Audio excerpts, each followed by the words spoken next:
el tema de inmunología, donde nos quedamos ayer. Ayer estábamos platicando sobre apoptosis y pues platicábamos que era un proceso completamente necesario, un proceso completamente fisiológico para el funcionamiento de nuestros órganos y nuestros tejidos. Entonces, pues vamos a estar mencionando mucho este proceso de apoptosis, vamos a estar hablando de mecanismos que inducen apoptosis, de células que inducen apoptosis, de todo eso, ¿no?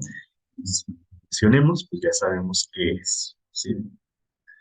Bueno, ya para terminar con esta introducción, porque recuerden que todo lo que hemos visto hasta ahorita es solamente una introducción.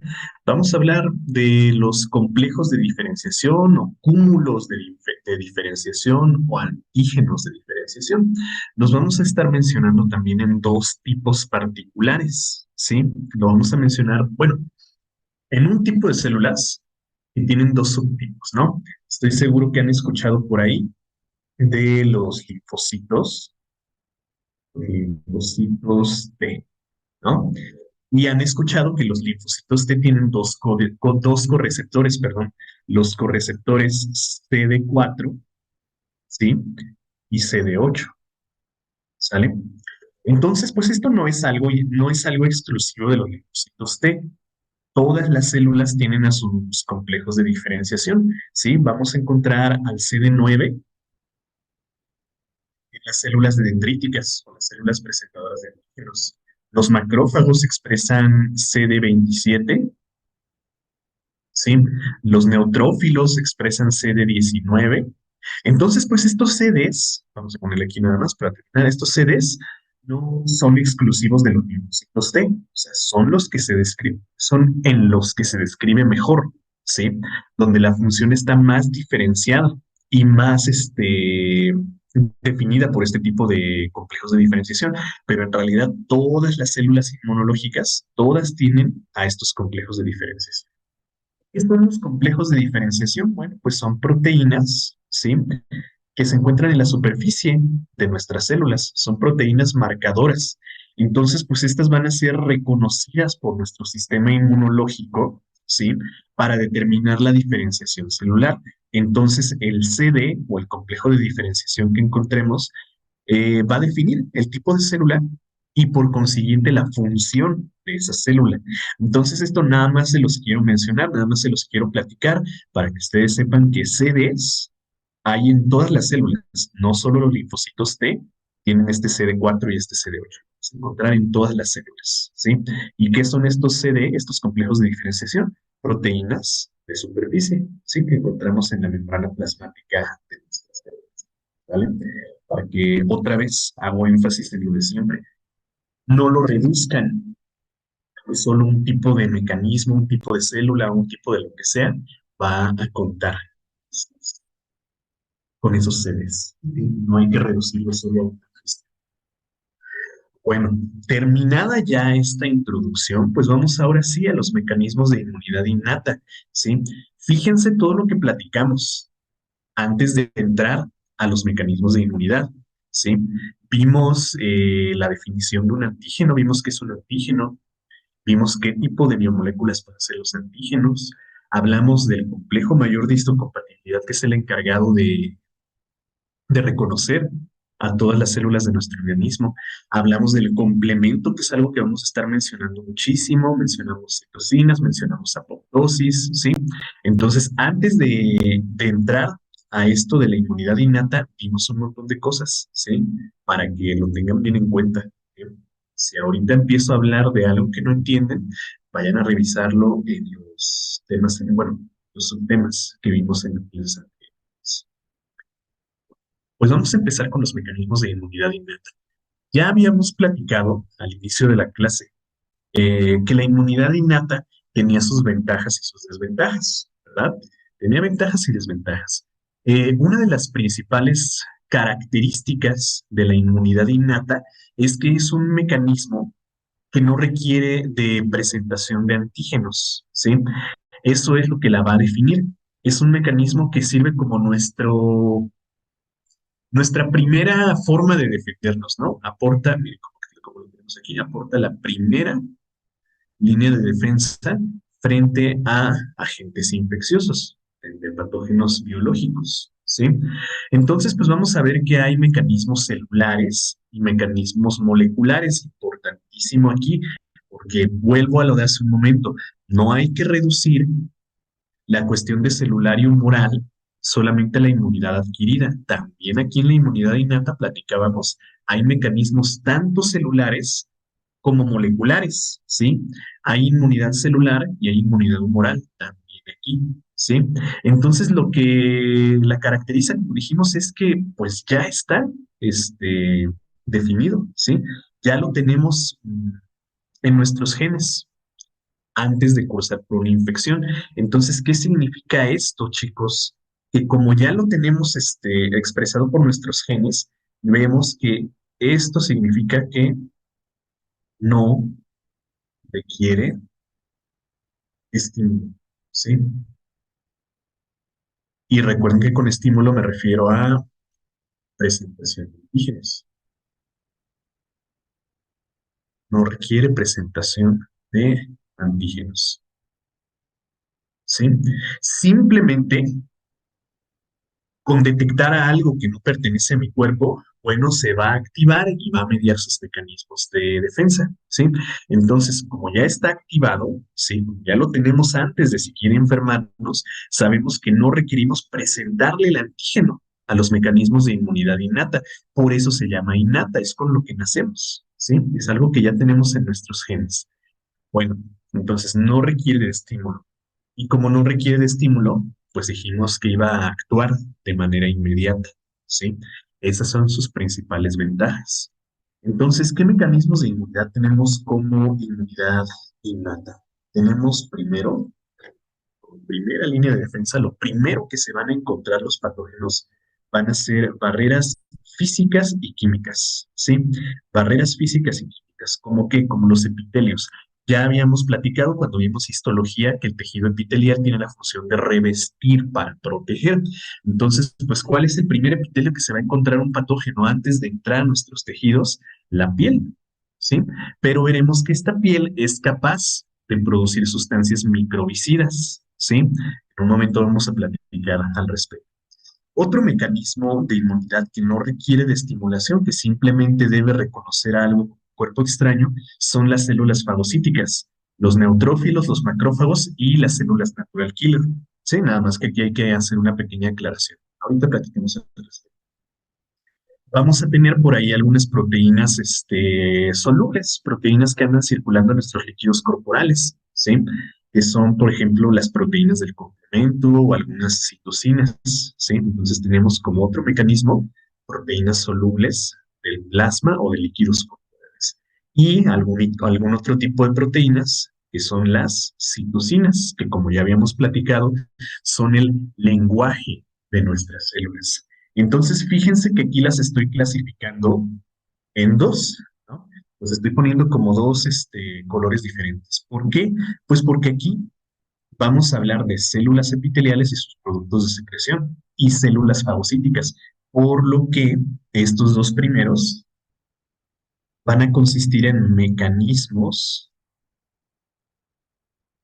celulares, ¿sí? Mientras que estas dos, al ser moléculas, al ser proteínas, pues bueno, son mecanismos moleculares, ¿sí? Mecanismos moleculares a los que los autores les llaman humorales, ¿sí? Ya hemos platicado de por qué se les da esta denominación de humoral, ¿sí? Recuerden que humoral hace referencia a molecular. Esto ya lo explicamos en mucho detalle en clases anteriores, ¿sí? Entonces, pues aquí tenemos dos mecanismos diferentes, los mecanismos celulares, ¿sí? Y los mecanismos humorales, ¿de acuerdo? Entonces, ¿de qué dependen los primeros? Pues de células directamente, ¿sí? ¿De qué dependen los segundos? De moléculas, de proteínas en este caso. Bueno, pues vamos a empezar a describir cada uno de ellos con detalle. Mm, aquí les tengo una tabla, ¿sí? Donde básicamente resumimos todos los mecanismos que vamos a ver ahorita. Todos estos tienen funciones importantes, ¿sí? Pero todo lo que vamos a platicar básicamente está aquí. Bueno, vamos a hablar pues de las barreras epiteliales. Hablábamos en un momento, hace un momento, perdón, de la piel como una barrera epitelial, de la piel como como un epitelio protector, perdón, como una protección, como una capa que nos cubre y que evita la entrada de microbios, ¿sí? Entonces, los epitelios, fíjense la aclaración que hacemos aquí, los epitelios que están intactos, ¿sí? O sea, que no están lesionados, porque ya saben que una lesión, una cortadura, o por ejemplo, representa una puerta de entrada, ¿sí? Entonces, el epitelio va a formar una barrera física, la piel, una barrera física, una pared, pues, con la que se va a encontrar el patógeno antes de entrar a nuestros tejidos, ¿sí?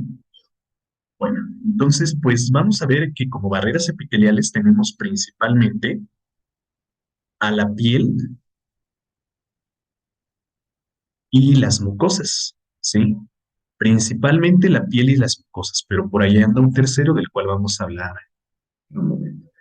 Entonces, ¿cuáles son las principales puertas de entrada en nuestro organismo? El aparato digestivo y el aparato respiratorio, porque como ya lo hemos platicado, entran alimentos, entra aire respectivamente, pero pues también van a estar entrando patógenos. Nuestro cuerpo tiene que ser perfectamente capaz de neutralizar esos patógenos. Entonces, la piel y las mucosas como barreras físicas, ¿sí? Barreras físicas, pero nuestras células epiteliales son capaces de producir proteínas defensivas, ¿sí?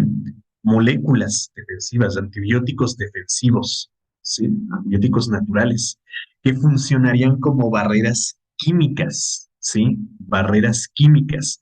Entonces, fíjense que tenemos una pared física, que es la piel, o sea, así como va, ¿sí? Una pared con la que se va a encontrar el patógeno antes de entrar a nuestros tejidos, ¿sí? Entonces, antes de siquiera ingresar a nuestros tejidos, la piel. Bueno, ok, digamos que ya atravesó un tejido, un epitelio, perdón. También va a tener que lidiar con mecanismos moleculares. Porque decíamos, nuestras células epiteliales son capaces de producir proteínas antimicrobianas, ¿sí? Que van a funcionar, pues, precisamente como antibióticos naturales. Estas proteínas antimicrobianas son las defensinas y las catalicidinas. Pero antes de empezar con estos, ¿sí? Quiero recordarles que también fisiológicamente el tracto respiratorio y el tracto digestivo son capaces de producir algunas otras sustancias. Por ejemplo, el tracto digestivo tenemos un tipo de células, ¿sí? Secretoras que producen una sustancia que no es inherentemente defensiva, pero que nos va a ayudar a neutralizar o degradar algún patógeno que pueda entrar al tracto digestivo. Recuerden que en la mucosa gástrica hay células parietales, parietales, ¿sí? Y estas células parietales producen ácido clorhídrico, ¿sí? Y ustedes recordarán que el ácido clorhídrico es una sustancia, pues, con un pH muy bajo, ¿sí? Un pH muy, muy ácido y muy, muy corrosiva. Entonces, microorganismos que logran atravesar la mucosa oral, que logran atravesar los esfínteres que se encuentran a nivel del esófago, bueno, pues van a llegar al estómago, donde se encuentra el jugo gástrico, que consiste en enzimas digestivas, pero principalmente ácido clorhídrico, que como ya hemos platicado, es una sustancia muy corrosiva, ¿sí? Capaz de degradar casi cualquier cosa, entre ellas, pues, estas bacterias, ¿sí? Entonces, además de estos péptidos microbicidas, vamos a producir sustancias que son capaces, en este caso, de degradar cuerpos extraños, o a través del tracto respiratorio. Yo creo que ustedes recuerdan que hay células caliciformes, ¿sí? Células caliciformes que están encargadas de la secreción de mucinas, ¿sí? Moco, pues, que tiene la función de retener cuerpos extraños, ¿sí? De retener alguna bacteria o retener algún virus o algún, pues, patógeno, ¿no? Que pudiera entrar por la vía respiratoria. Entonces, antes de que siquiera nuestros epitelios empiecen a degradar por medio de estas cuestiones, bueno, pues vamos a utilizar algunas otras sustancias, ¿sí? Y estas dos El ácido clorhídrico y las mucinas, el hongo, pues, sirven como barreras químicas también, ¿sí? Barreras químicas. ¿Sale? Barreras químicas que nos van a permitir pues, retener cuerpos extraños o degradarlos, ¿sí? Pues antes de entrar a estas dos cuestiones, vamos acá con estas que también son sustancias químicas que nos ayudan a neutralizar patógenos. Bueno, entonces, decíamos que los epitelios son capaces de producir defensinas y catelicidinas, ¿sí? No solamente los epitelios, también otras células, pero principalmente acá, ¿no? Vamos a ver que hay otras células que son capaces de producirlas, pero las defensinas, ¿sí? Su nombre lo dice, son proteínas que tienen una función defensiva, ¿sí? Pequeños péptidos, no proteínas, ¿sí? Pequeños péptidos, ¿sí? Que lo que van a hacer es, pues, destruir la superficie de un patógeno, ¿sí? Destruir la pared celular de una bacteria, la pared celular de un hongo, la cápside de un virus, ¿sí? Para poder neutralizar a ese patógeno antes de que ingrese a nuestros tejidos. Yo creo que ustedes recuerdan, ¿no? Que hay sustancias estabilizantes o cuestiones estabilizantes, pues, que se encuentran en la pared celular o en la cápside de un virus. Entonces, lo que hacen estas defensinas es desestabilizar, ¿sí? Desestabilizar a estas estructuras para debilitar la pared celular de la bacteria o del virus o del hongo o del parásito, lo que sea, y poder, ¿sí? Entonces, estas son producidas por las células bueno, sí, las células epiteliales, ¿no? Que se encuentran en las mucosas. Pero, como les decía, también algunas otras células defensivas, como neutrófilos, como linfocitos, pueden producir a las defensinas para desestabilizar la estructura molecular del patógeno, ¿sí? Hacerla pues más vulnerable. Las catelicidinas, pues son otro grupo de proteínas que se van a encontrar, estas sí, de manera exclusiva en los epitelios, ¿no? Entonces, pues estos catalicinas lo que van a hacer es un mecanismo de toxicidad, ¿sí? Sobre los microorganismos. Más adelante vamos a ver qué es eso de la citotoxicidad, pero las catalicinas lo que van a hacer es, pues, básicamente inducir la apoptosis en un patógeno, ¿no? Entonces, las defensinas lo que hacen con el patógeno es desestabilizarlo. Desestabilizan bueno, desestabilizan la superficie del patógeno. Y las catelicidinas, estas activan VACs o segundos activadores mitocondriales de la apoptosis. ¿Sí? O sea, pues, inducen apoptosis. ¿Sí? Esa es la forma, pues, en la que nos ayudan a neutralizar a este tipo de ¿no? Entonces, pues, las barreras epiteliales nos van a servir como una barrera física, ¿sí? La piel y las mucosas son una pared que tienen que atravesar los patógenos, ¿sí? Barreras físicas. Pero al mismo tiempo vamos a ver que estos epitelios pueden secretar algunas sustancias que nos ayudan a neutralizar al patógeno o a retener al patógeno o barreras químicas. Además, algunas células epiteliales son capaces de producir proteínas defensivas, ¿sí? Como las catelicidinas y las defensivas, ¿sí? Entonces, ahí está el texto, chicos, para acá, ¿sí? Donde tenemos esos tres ejemplos, ¿no? Entonces, miren, tenemos a la piel o a un epitelio, pues, como una barrera física, ¿no? Recuerdan que lo que caracterizaba al tejido epitelial es que era perfectamente continuo, ¿sí? Las células tenían una continuidad inmediata entre una y otra, ¿sí? Había una continuidad inmediata entre una célula y otra. Entonces eso les permitía formar una pared, ¿sí? Una barrera que separaba al entorno de nuestros tejidos. Entonces, repito, antes de que un patógeno, antes de que una bacteria, un virus, un hongo, un parásito llegue a nuestros tejidos, tiene que atravesar esta pared, ¿sí? Y a veces esta pared es capaz de producir a los antibióticos naturales, que son las defensinas y las capelicinas, ¿sí? Que lo que van a hacer es desestabilizar a nuestro patógeno y si es posible, pues también inducir la apoptosis en el patógeno, pues para destruirlo y evitar su entrada, ¿no? Y vamos a encontrar que también en la piel, sobre todo en la piel, encontramos a linfocitos, estos serían linfocitos natural killer, ¿sí? Que son capaces de neutralizar directamente al patógeno, ¿sí? O sea, inducir la citotoxicidad dentro del patógeno para destruirlo, ¿de acuerdo? Entonces, pues, podemos contar con la piel como una pared, así como, bueno, ¿sí? Como una barrera que va a evitar la entrada de patógenos, como una pared que va a producir también sustancias microbicidas, como una pared que tiene vigilantes, ¿sí? Que van a estar reconociendo los patógenos para destruirlos. Aquí concretamente los linfocitos natural killer, los naturales o asesinos naturales, ¿sí?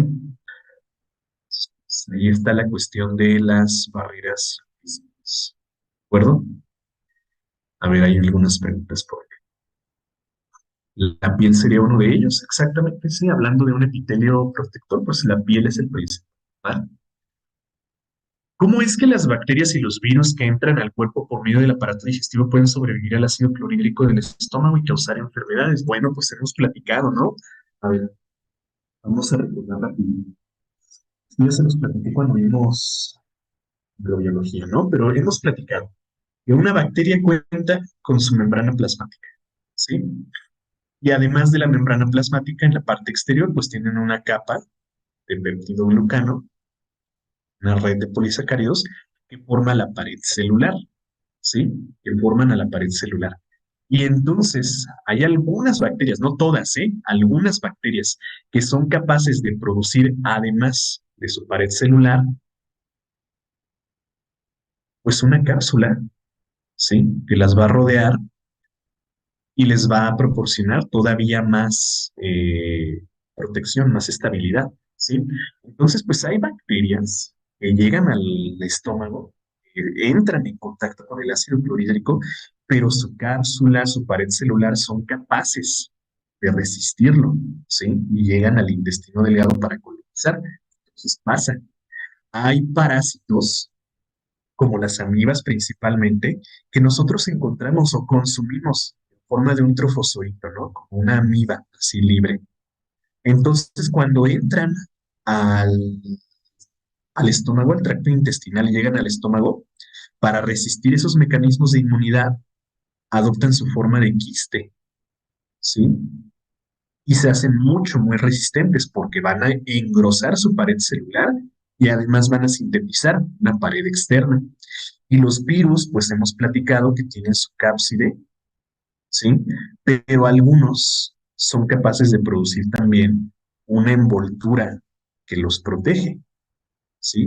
Una envoltura que los protege y que los hace resistir, pues precisamente estos mecanismos, ¿sí? Por eso es que tenemos otros mecanismos mucho más, eficientes contra este tipo de patógenos, porque habrá patógenos que son capaces de resistir esas barreras químicas o incluso de burlar esas barreras químicas que ni siquiera van a entrar en contacto, ¿sí? Entonces, pues hay que tener en cuenta que hay patógenos que han evolucionado para resistir esos mecanismos de inmunidad, ¿vale? Y precisamente cuando pasa eso, pues aquí tenemos a otro tipo de células, ¿no? A ver, me hacen aquí una pregunta bien interesante. ¿Las defensinas son un mecanismo humoral? Exactamente, ¿sí? Estas sustancias, bueno, vamos a verlo así, ¿no? Las células epiteliales no son tanto un mecanismo de inmunidad, es una barrera, pero si tuviéramos que clasificarlo, pues diríamos que es un mecanismo celular, ¿no? Porque es la propia célula la que está funcionando. Ahora, que si hablamos de los antibióticos que producen estas células epiteliales, como son moléculas, como es un mecanismo molecular, exactamente lo podríamos clasificar como un mecanismo humoral, ¿sí? Como un mecanismo molecular. ¿De acuerdo? Entonces sí, podríamos decir que las defensinas y las catelicidinas son mecanismos humorales, ¿sí? Porque repito, aquí en la inmunidad innata también hay respuesta humoral. No hay que reducirlo solamente a que solo los linfocitos B hacen inmunidad humoral. ¿De acuerdo? Entonces les decía, ¿qué pasa con esas bacterias que logran resistir al ácido clorhídrico del estómago? ¿Qué pasa con los parásitos que no son retenidos por la mucosa, perdón, por la mucosidad del tracto respiratorio? Bueno, pues para eso vamos a tener algunas células que logran detectar a esos microorganismos para poder neutralizarlos, ¿sí? Entonces, son los fagocitos. Como fagocitos tenemos principalmente a los neutrófilos y a los macrófagos, ¿sí? Los principales fagocitos son los neutrófilos y los macrófagos. A los macrófagos se les llama fagocitos mononucleares. Ahorita vamos a ver por qué. Sí, pero estos son los dos principales fagocitos. Les mencionaba hace un momento que los linfocitos natural killer también tienen capacidad fagocítica. No es su principal mecanismo, ¿sí? Los linfocitos natural killer pueden, bueno, de hecho, usan los mecanismos, pero son capaces de hacer fagocitosis. Repito, no es su mecanismo principal, no es lo primero que van a hacer, pero sí que son capaces de hacerlo, ¿sí? Entonces, como fagocitos principales estos dos, pero sepan también que los natural killers son capaces de fagocitar, ¿sí? Aquí nos ponen un tercer tipo de fagocito, o bueno, mejor dicho, un cuarto, que es la célula dendrítica. En un momento les explico qué onda con esta célula dendrítica, ¿sí? Bueno, entonces la fagocitosis, pues ya la hemos platicado, ¿sí? La estudiamos cuando vimos biología celular. Es un transporte, pero pues en realidad nada más se las platiqué. No la, este, no la explicamos como tal, porque pues depende de otros mecanismos que no conocemos en este momento. Hasta ahorita yo creo que ya estamos capaces para entender todo eso. Pues vamos a ver qué onda con la fagocitosis. La fagocitosis, pues va a ser un mecanismo de endocitosis específica de cuerpos extraños, ¿sí? Desde el punto de vista inmunológico, ¿eh? Desde el punto de vista inmunológico es, vamos a destacar. Porque, a ver, mientras lo escribo, mientras lo pongo por aquí, díganme en qué otro caso ocurre la fagocitosis. ¿En qué otros casos nuestros macrófagos hacen fagocitosis? Vamos a ponerle aquí, fagocitosis específica de patógenos, ¿sí? De cuerpos extraños, ¿de acuerdo? Y esto, otra vez, desde el punto de vista inmunológico, ¿sí? Desde el punto de vista inmunológico de cuerpos extraños. ¿En qué otros casos hacemos fagocitosis? A ver, para renovar tejidos exactamente, para limpiar células envejecidas o células dañadas exactamente. Entonces es un proceso fisiológico, ¿eh?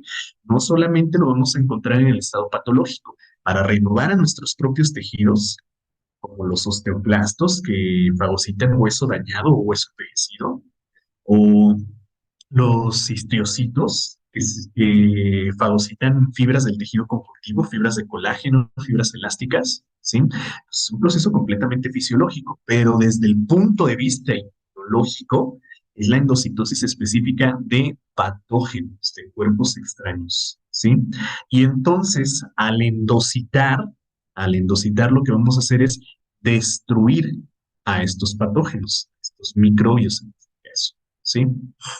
Entonces, pues, van a ser varias etapas que van a caracterizar a la fagocitosis, ¿no? Primero, la atracción activa de las células hacia los focos de infección. Ok, a ver, hemos platicado ya que nuestros epitelios son una barrera física, ¿verdad? Una barrera que es capaz de retener cuerpos extraños, pero pues habrá ocasiones en las que este epitelio se puede lesionar, se puede dañar, ¿no? Una cortada, por ejemplo. Aquí ya hicimos una cortada y por esa puerta de entrada, pues precisamente van a entrar patógenos, ¿no? Van a entrar bacterias, ¿sí? Van a entrar por ahí algunas bacterias. Ok.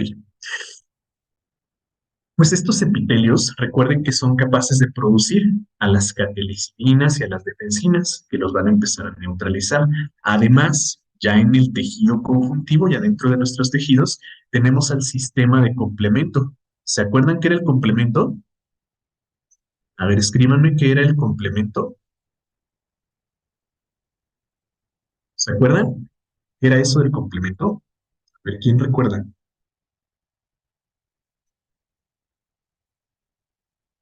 Un conjunto de proteínas exactamente que se activan unas a otras para destruir patógenos, ¿verdad? Entonces, pues, digamos que esta bacteria, vamos a ponerla ya aquí a gran escala, esta bacteria es reconocida por el complejo mayor de bueno, mejor dicho, no es reconocida porque no expresa el complejo mayor de tipo uno y entonces empiezan a pegar aquí proteínas y proteínas y proteínas, ¿sí? En reacciones en cadena, y lo que van a hacer es, pues, destruir al patógeno. ¿Cómo? Pues haciéndole agujeros, ¿se acuerdan, no? Que se llamaban perforinas. ¿Sí? Perforinas que pues precisamente perforan al patógeno, le hacen un hoyo, ¿sí? Y que destruyen a este patógeno, ¿no? Exactamente, y me dicen por acá, activan el complejo de ataque a membrana. Muy bien, muy bien. Entonces destruyen al patógeno. Ok. Y por ahí nos van a quedar pues, los restos de este patógeno. Por ahí me van a quedar los restos de esta bacteria. Bueno, recuerden, lo dejan como coladera. Recuerden que algunas fracciones de este complemento, como el C3b, vamos a decir que aquí C3b, ¿sí? Eran factores opsonizantes, ¿sí? Vamos a ponerle aquí el C3b, era una opsonina. ¿Se acuerdan qué era eso de opsonizar? Era opsonizar. ¿A qué me refiero con el término de opsonina o opsonizar? Marcar exactamente, ¿sí? Entonces vamos a marcar a estos patógenos con la fracción C3b o C4b, ¿sí? C3b o C4b, ¿sí? Que van a marcar a este patógeno o a estos restos de este patógeno para indicarle a los fagocitos, a los neutrófilos o a los macrófagos, que aquí hay una infección, porque no es solamente una bacteria la que entró, ¿verdad? Son muchísimos patógenos los que están entrando al tejido conjuntivo. Entonces, destruimos al patógeno por medio de las perforinas, pero no es suficiente. Para eso necesitamos a otras células y lo que hacen estas perforinas es indicarle, ¿sí? Es indicarle a nuestro patógeno un camino, perdón, a nuestro fagocito. A ver, voy a hacer un espacio aquí. Es marcarle, indicarle el camino a nuestro fagocito para que llegue al foco de la infección, ¿sí? Entonces, pues aquí este C3b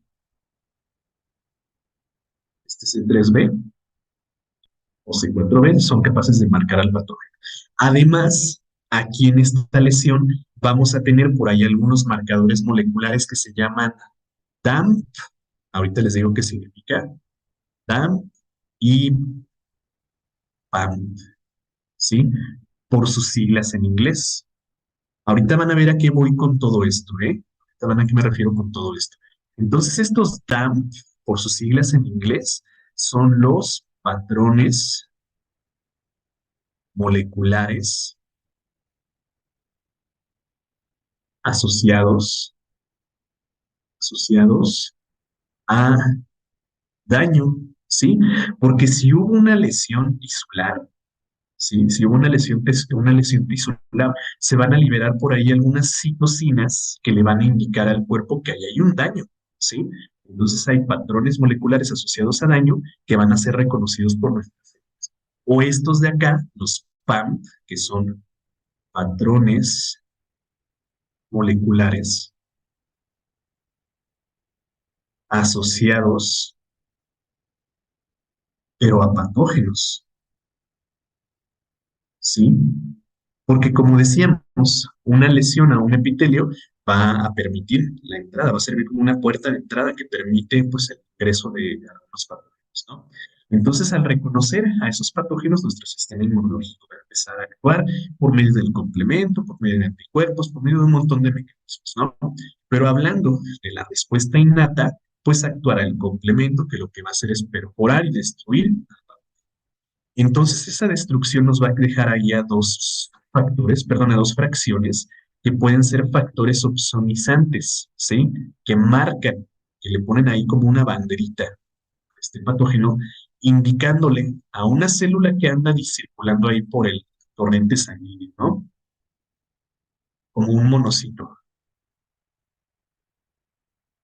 Entonces, ahí indicándole a un monocito.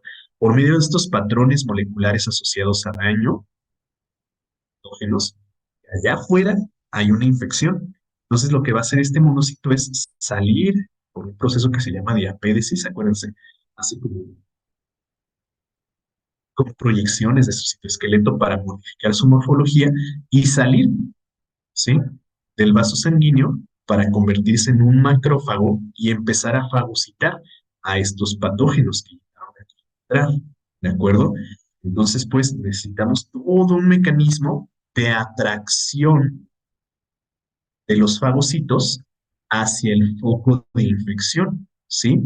El foco de infección, pues es precisamente donde no este conjunto de patógenos, ¿de acuerdo?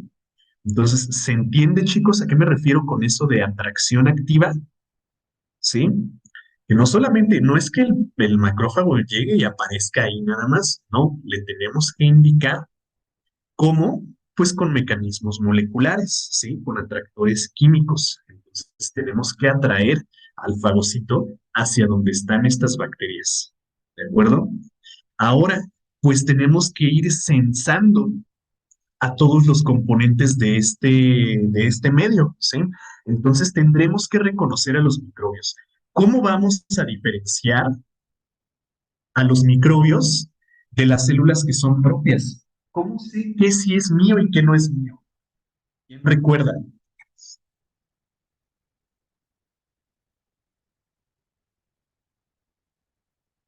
Con el complejo mayor de histocompatibilidad, exactamente. Muy bien. Entonces, el complejo mayor de histocompatibilidad, tipo 2, que se encuentra aquí en estas células inmunológicas, recuerden que son como receptores, ¿no? Se va a encargar de ir reconociendo a, por ejemplo, una célula epitelial que ande por ahí, ¿sí? Una célula epitelial que expresa al complejo mayor de histocompatibilidad de tipo 1. Si hay complejo mayor, si hay complejo mayor de histocompatibilidad de tipo 1, bueno, pues esta célula es mía y hay que dejarla. Pero estos no expresan, las bacterias no expresan, no tienen a mis genes. Entonces sabemos que no es mía. Y si no hay complejo mayor de histocompatibilidad tipo 1, bueno, pues a eso habrá que destruirlo, ¿no? Habrá que neutralizarlo. Luego, pues tendremos que hacer la endocitosis específica, ¿sí? De ese patógeno, específica del patógeno. O sea, no voy a fagocitar esta célula epitelial que es mía. Vamos a fagocitar a las bacterias, a los virus, a los hongos, lo que sea que esté ahí infectando. Ya ingeridos, pues habrá que destruirlos, ¿sí? Ya estos dos puntos, estos que tenemos aquí, los vamos a ver a continuación, ¿sí? Entonces, queda perfectamente claro, chicos, queda perfectamente claro qué es atracción y qué es reconocimiento y cómo es que esto ocurre, ¿sí? Ok, bueno, fíjense que es una cascada de reacciones, hay muchísimo que tiene que participar aquí para que nosotros podamos reconocer a estas células, perdón, a estos patógenos, bueno, sí, células como extrañas, ¿no? Y que podamos neutralizarlas. Bueno, ya indicándole al fagocito dónde están las bacterias y reconociendo a esas bacterias como algo ajeno, pues habrá que destruirlas. Entonces, pues esto va a estar a cargo de los neutrófilos y los macrófagos.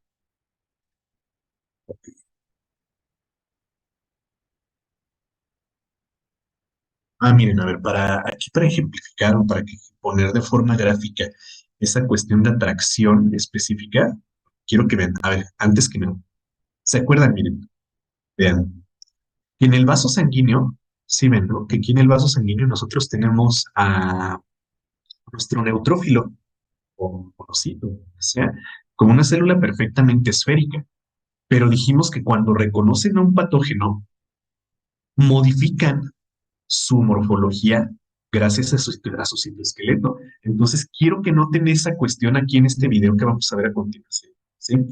Vean cómo esta célula, miren, inicia con una célula perfectamente esférica, ¿sí? Una célula completamente esférica. Entonces vean cómo va cambiando su morfología al reconocer al patógeno, ¿sí? Entonces, ¿por qué se está viendo atraída a ese patógeno? ¿Por qué? Bueno, recuerden, recuerden que este patógeno no expresa el complejo mayor de histocompatibilidad de tipo 1, ¿sí? Y además, en su superficie, pero vamos a hacer aquí una pequeña anotación, en su superficie este patógeno, recuerden que tiene patrones moleculares asociados al patógeno, ¿verdad? Entonces aquí en su superficie hay patrones moleculares, ¿como qué? Como los lipopolisacáridos, como los ácidos teicoicos, como la quitina, como las proteínas de superficie, que nuestros neutrófilos van a reconocer, o bueno, mejor dicho, no van a reconocer, y al no reconocerlo, ¿sí? Al ver pues que no expresan el mayor disciplinaridad del tipo 1, saben que lo tienen que neutralizar, ¿sí? Entonces, ¿cómo es que este neutrófilo sabe que hay que neutralizar a este patógeno? Pues por la expresión de ese complejo mayor de histograma.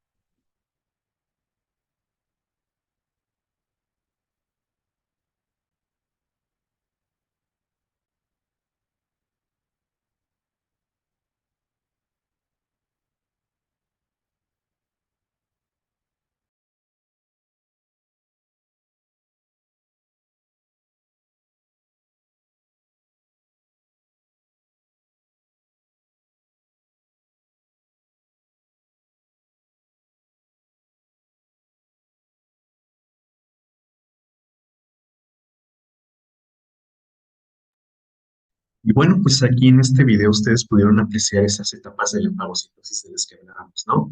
La atracción específica hacia el patógeno, el reconocimiento del patógeno y la ingestión, ¿sí?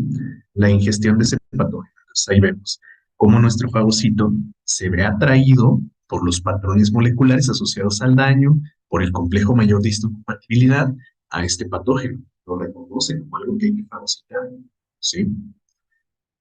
Entonces, cuando entra en contacto con este patógeno, pues lo que vamos a ver es que este será capaz de fagocitarlo, o sea, de introducirlo, de ingerirlo, ¿sí? Ponerlo en su citoplasma para posteriormente, pues, degradarlo, destruirlo. Entonces, ya aquí vamos a ver qué ocurre en la destrucción. Ahí están las etapas de la fagocitosis. Atracción, reconocimiento, ingestión y destrucción, ¿sí? ¿Las células fagocíticas tienen un límite de patógenos que pueden fagocitar? Sí, de hecho sí, precisamente lo que vamos a hablar a continuación. ¿Sí? Entonces, decíamos que nuestras principales células fagocíticas son los neutrófilos y los macrófagos. ¿Sí? Y vamos a ver que cada uno de ellos, perdón, tienen sus ventajas y sus desventajas. Entonces, vamos primero a platicar de cuestiones morfológicas de este tipo de células. A ver, los neutrófilos, que conocemos como leucocitos polimorfonucleares, ¿sí? Ya vimos histología, ya estudiamos el tejido hematopoyético y ya explicamos el porqué de esto. A ver, vamos a ver acá un par de microfotografías donde podemos explicar esta cuestión, ¿no? Aquí estamos viendo, a ver, vamos a enfocarnos en estos dos, ¿sí? Estos dos son neutrófilos. Este es neutrófilo y este es neutrófilo. Los demás ni los volteen a ver hoy, ¿sí? Se llaman leucocitos polimorfonucleares. No es un nombre muy adecuado, ¿no? Pero vamos a llamarlos así por ahorita. Se llaman leucocitos polimorfonucleares. ¿Por qué? Porque dependiendo de su estadio de maduración, un neutrófilo puede tener dos morfologías de su núcleo, ¿sí? Fíjense, esta es una y esta es otra. Podemos tener el núcleo en banda, ¿sí? Este sería un neutrófilo en banda, ¿sí? Porque si se fijan, su núcleo está pues precisamente formando una longitudinal de cromatina, ¿verdad? hay una sola franja matina que caracteriza este grupo. ¿Sí? Entonces, estos neutrófilos en banda son la forma inmadura, son neutrófilos inmaduros, ¿sí? Que todavía no tienen una capacidad fagocítica eficiente, ¿sí? O sea, ya lo pueden hacer, ya fagocitan, pero son inmaduros. Y acá tenemos a los neutrófilos segmentados, ¿sí? Entonces, este segmentado es la forma madura. ¿Sí? Este es un neutrófilo maduro que ya hace la fagocitosis de forma adecuada, o sea, que ya es capaz de hacer fagocitosis, ¿sí? Entonces, pues, estos neutrófilos tienen estas dos morfologías y de ahí el nombre de polimorfonucleares. Núcleo puede ser de dos formas, ¿sí?